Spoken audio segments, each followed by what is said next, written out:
దయచేసి గమనించండి. 10 పెన్నులు ఉన్నాయి అక్కడ. మీరు ఒకవేళ ఏదైనా రాయాలి అని అంటే ఎన్ని పెన్నులు తీసుకుంటారో చెప్పండి. ఎన్ని చెప్పండి? ఒక పెన్ను తీసుకుంటారు, ఒక పెన్నుతోనే రాస్తారు. అలాగే వాళ్ళిద్దరిలో ఎవరో ఒకరిని వాడుకోవాలి అని దేవుడు ఆశించినప్పుడు ఏం చేయాలి? ఎవరో ఒకరిని తీసుకోవాలి. యాకోబుని ఎన్నుకున్నాడు. ఆ విషయం ముందే చెప్పాడు. కానీ 2 పార్టీలు పెట్టారు కదా. ఇస్సాకేమో ఏశావును ప్రేమించాడు, రిబ్కా ఏమో యాకోబును ప్రేమించింది. ఉన్నది ఒక కుటుంబం, కానీ 2 పార్టీలు. సంగమా వింటున్నారా? జరిగింది ఏమిటి? రే వెళ్ళి వేటాడి వేటకూరతో చక్కగా వంట చేసి తీసుకురా అని అంటే ఏశావు అరణ్యంలోనికి వెళ్ళాడు వేటాడుదామని. ఈ వార్త కాస్త, ఈ విషయం కాస్త రిబ్కా వినేసింది. అయ్యో, ఎక్కడ ఏశావుకు ఆశీర్వాదం వచ్చేస్తుందేమో అని చెప్పి యాకోబును పిలిపించి, ఒరే నాయనా, త్వరగా వెళ్ళి ఆ గొర్రెను వధించి మాంసం పట్టరా. ఎందుకు మమ్మీ? మీ నాన్న ఏశావుకు పని పెట్టాడు, వేట మాంసం తీసుకొచ్చి వడ్డించమన్నాడు. మీ నాన్న మీ అన్నయ్యని ఆశీర్వదిస్తాడట. ఒరే, మీ అన్నయ్య కాదురా ఆశీర్వదించబడాల్సింది, నువ్వు ఆశీర్వదించబడాలి. త్వరగా వెళ్ళి ఒక గొర్రె పిల్లను వధించి త్వరగా తీసుకురా. యాకోబు వెళ్ళి గబగబా ఒక గొర్రెను వధించి తీసుకొచ్చేసాడు మాంసం. తన భర్తకి ఇష్టమైనట్టు విధంగా చక్కగా వంట చేసి యాకోబుకి ఇచ్చి పంపించింది. కానీ అమ్మ, నాన్న నన్ను గుర్తుపట్టేస్తాడేమో. ఒరే ముసలోడు కదరా, పెద్దగా కళ్ళేకి కనిపించావు, నువ్వేమి వర్రీగా మాకు. మరి ఒకవేళ నన్ను టచ్ చేస్తే అన్నకేమో ఒంటి నిండా వెంట్రుకలు ఉన్నాయి, నేనేమో నున్నగా ఉంటాను, టచ్ చేస్తే దొరికిపోతాను కదమ్మా. ఓ పని చేద్దాం, మేక లేక గొర్రెపిల్ల బొచ్చు ఉంటుంది కదరా, ఆ బొచ్చు వస్త్రం ధరించు. ఎలాగూ మీ నాన్నకి భర్త వీక్నెస్లు ఎవరికి తెలుసండి? భార్యకి తెలుసు. భార్య వీక్నెస్ ఎవరికి తెలుసు? భర్తకి తెలుసు. మీ నాన్నకి ఎలా కళ్ళు కనిపించవు కదా.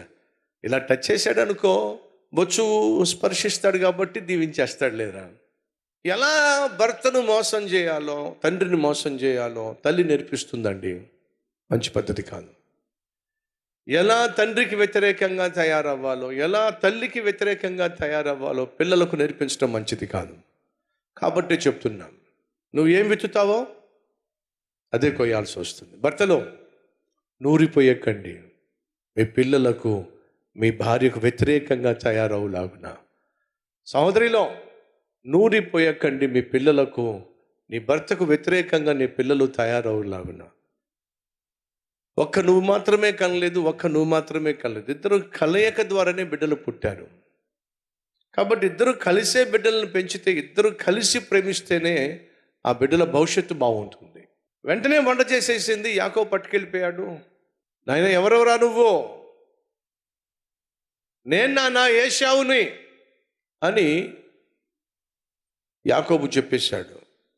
ఏశావేమిటిరా, నీ స్వరం చూస్తే యాకోబులా ఉందేమిటి? దగ్గరికి రా. దగ్గరకు వచ్చి చూస్తేనేమో, తడివి చూస్తేనేమో ఒంటి నిండా బొచ్చు, వెంట్రుకలు. రే, నిన్ను స్పర్శిస్తేనేమో ఏశావులా ఉన్నావు, నీ స్వరం చూస్తేనేమో ఏమిటట, యాకోబులా ఉన్నావు. తిండి మీద ఉన్నటువంటి వ్యామోహంతో ఇస్సాకు ఏం చేశాడు? తినేసి యాకోబును దీవించేశాడు. ఎవరు దీవించబడాలో వాళ్ళే దీవించబడ్డారు, కానీ దీవించబడిన విధానం మాత్రం కరెక్ట్ కాదు. నా జీవితంలో ఎన్నిసార్లు ప్రశ్నించుకున్నానో, ప్రభువా, ఇంతగా నన్ను దీవించటానికి ఒక్క కారణం కూడా నాకు కనిపించటం లేదు. ఏదైనా ఒక కారణం ఉందా ఇంతగా నన్ను దీవించడానికి, ఇంత గొప్ప సేవ నాకు ఇవ్వడానికి? ఏదైనా కారణం ఉందా?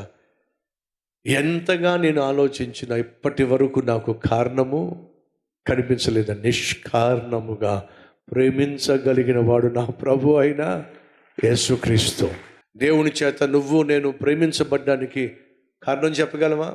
నేను మంచోడిని కాబట్టి దేవుడు ప్రాణం పెట్టాడు, నేను నిజాయితీపరుని కాబట్టి దేవుడు ప్రాణం పెట్టాడు, నేను ప్రేమ కలిగిన వాడిని కాబట్టి చెప్పగలవా అండి? ఛాన్సే లేదే. యాకోబుకి ఏముందండి మంచితనం? దేవుడే కలలో ప్రత్యక్షమై నిన్ను దీవిస్తా, కుడి ఎడములకు ముందు వెనక నిన్ను విస్తరింపచేస్తా, నీ ద్వారా సమస్త జనములను నేను ఆశీర్వదిస్తా, నేను నీకు తోడై ఉంటా. ఎంత గొప్ప దేవుడు అండి నేను ప్రకటిస్తున్న ప్రభు అయిన యేసుక్రీస్తు. అనగా ఈరోజు ఒకవేళ నువ్వు ఎంతగా చెడిపోయినా, ఎంతగా పాడైపోయినా, ఎంతగా దేవునికి దూరం అయిపోయినా, నీ భార్య నిన్ను ప్రేమించకపోయినా, నీ భర్త నిన్ను ప్రేమించకపోయినా, అమ్మ నాన్న నిన్ను పట్టించుకోకపోయినా, నాన్న వాళ్ళు నీకు అండగా నిలబడకపోయినా, నిన్ను ప్రేమించే దేవుడు ఉన్నాడు. చెప్పాగా, నిష్కారణంగా నిన్ను ప్రేమిస్తాడు. ఆయన ప్రేమను అర్థం చేసుకుని అంగీకరించినట్లయితే నువ్వు అడిగిన వాటికంటే, ఊహించిన వాటికంటే అత్యధికముగా నిన్ను ఆయన దీవిస్తాడు. నీకు అద్భుతమైన భవిష్యత్తుని ఇవ్వాలని ఆయన ప్లాన్ చేస్తున్నాడు.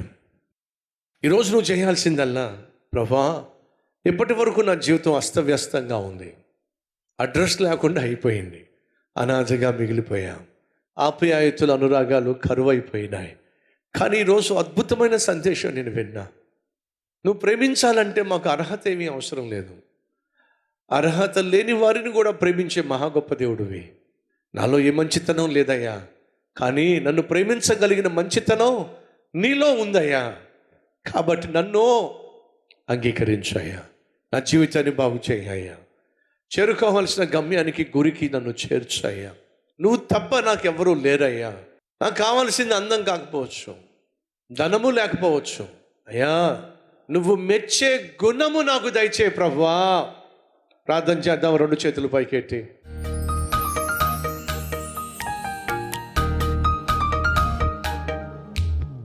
మహాపరిశుద్ధుడు అయిన ప్రేమ కలిగిన తండ్రి, నీ ప్రణాళికలో నాయన కష్టజీవులు అంగీకరించబడ్డారు. ఈరోజు మా మందిరంలో చాలామంది నాయన కష్టజీవులయ్యా. రెక్కాడితే తప్ప డొక్కాడదు నాయన. నెలాఖరు వచ్చింది అని అంటే దిక్కుతోచని పరిస్థితి అయ్యా, పూట గడవని పరిస్థితి నాయన. ఎవరో ఒకరిని చేబదులు అడుక్కోవాల్సిన పరిస్థితి అయ్యా. ఎంతకాలం నాయన ఈ నీ బిడ్డలను, ఈ నీ కష్టజీవులను కనికరించి మంచి రోజులు దయచేయండి అయ్యా. అందం ఉంటే సరిపోదు, చదువు ఉంటే సరిపోదు, ఉద్యోగం ఉంటే సరిపోదు, కష్టపడే తత్వం ఉండాలి, మంచి గుణం ఉండాలి. ఆ వ్యక్తికి నువ్వు తోడుంటావు, అత్యధికంగా దీవిస్తావు. అట్టి కృప మేమందరం పొందుకొని నాయనా మా జీవితంలో ఎన్నడూ ఊహించని, ఫలంచని ఉన్నతమైన స్థితికి ఎదుగులాగున ప్రతి ఒక్కరిని నాయన అంగీకరించమని అయ్యా. కష్టపడే భర్త, కష్టపడే భార్య ఎక్కడుంటారో వారు నువ్వు దీవిస్తావు. వారి పిల్లలను ఉన్నతమైన స్థితికి, స్థాయికి తీసుకెళ్తాం. అట్టి కృప మా మందిరంలో ప్రతి ఒక్కరికి దయచేయమని యేసునామం పేరట వేడుకుంటున్నాం తండ్రి, ఆమెన్.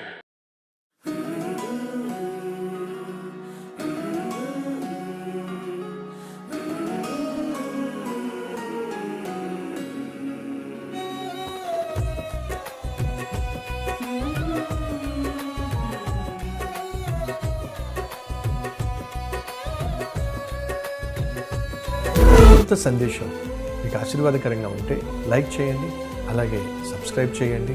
అంతేకాకుండా కామెంట్ పెట్టండి, 10 మందికి షేర్ చేయమని మనవి చేస్తూ రేపు మళ్ళీ కలుసుకుందాం.